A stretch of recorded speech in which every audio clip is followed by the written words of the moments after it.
For the first time in world political history, an artificial intelligence has taken a ministerial seat.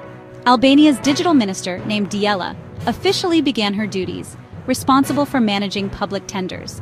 The news made waves not only in the Balkans but globally, because this step was interpreted as a sign of a new era where algorithms replace human intelligence in state governance.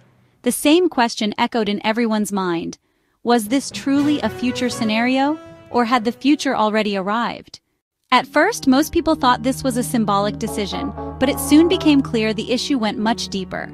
Albania's initiative went beyond a PR move and became the first example of AI officially playing a role in state governance. So people everywhere curiously asked, where does this development's origin lie? Why did Albania take this step? And of course, what would be the consequences? Throughout history, technology had not entered management levels for the first time. Since the Industrial Revolution, every new invention shaped bureaucracy and state operations. In the 19th century, the invention of the telegraph sped up interstate communication and introduced a new dimension to diplomacy.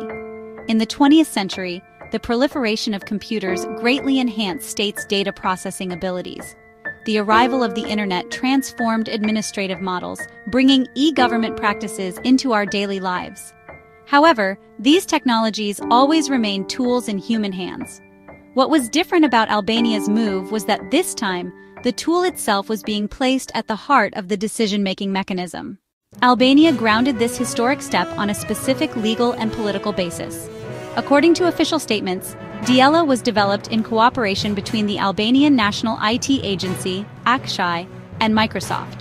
The regulation, approved by Parliament, allowed AI to join the decision-making process within certain limits.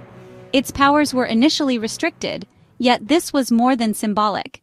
It indicated genuine governance practice. Particularly, being entrusted with ensuring transparency in public tenders meant that AI would be tested in one of the most controversial and corruption-prone fields. Naturally, this decision sparked intense debate.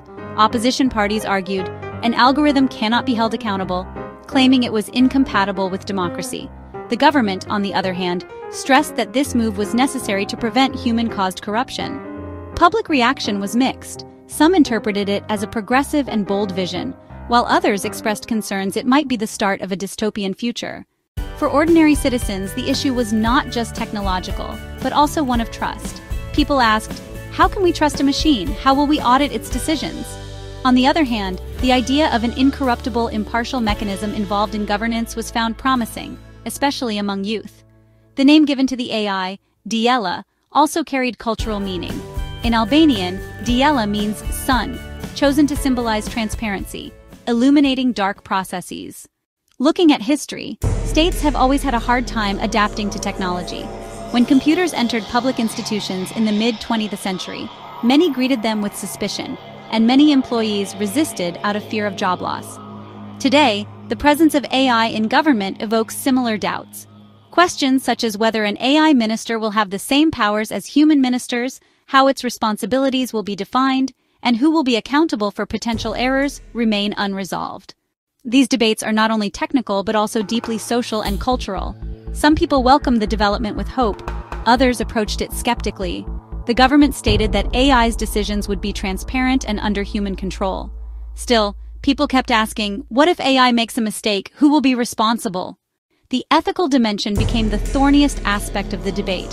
When a human minister makes a mistake, they can be held responsible. But what about AI? The answer remains controversial. Legal experts noted that AI would not bear ultimate responsibility but act only as an element guiding the process. However, this raised another question. If so, why is it sitting in a ministerial seat? Technologically, Diella is a system supported by cloud-based solutions. Its aim is to analyze data from public tenders to ensure transparency, yet experts question its external dependency and possible cybersecurity risks. How vulnerable would a state's critical decisions be to outside interference with an AI in control, and how would data security be guaranteed? At this point, a philosophical debate has also emerged. Can a machine represent the will of the people? Can democracy and algorithmic governance coexist? Some thinkers propose that AI's neutrality could strengthen democracy. Others argue democracy depends on the will of elected representatives, and an unelected algorithm cannot be legitimate. With all these debates, questions about the future began to arise.